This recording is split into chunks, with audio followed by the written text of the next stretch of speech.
So, kung ikaw ay mommies or daddies dyan, and hindi naman natin masabi kung sakaling magkaroon ng sipon si baby at mahirapan siyang huminga, syempre, nakakabara ng ilong yun. So, tayo nga ma-adult, ang sakit sa ulo, or nahihirapan tayong huminga pag may sipon tayo.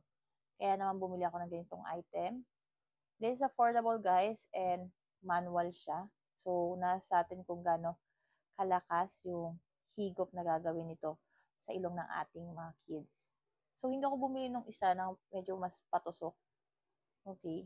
Yung medyo mas malaki. Kasi nakita ko sa isang video na halos iganon na nung nanay yung isang nakita ko. So, ito kasi maliit lang. And I really think na mas angkop to sa ilong ng mga anak natin. So, may colors din to kung gusto niyo ng ibang colors. Napakaliit lang nito, kaya naman pwede nating dalhin kahit saan. And babago-bago yung panahon, mga mommies and daddies, kaya hindi natin masabi kung baka magkasipon si babies or what. At least meron tayong nakatabi sa ating bahay na ganito.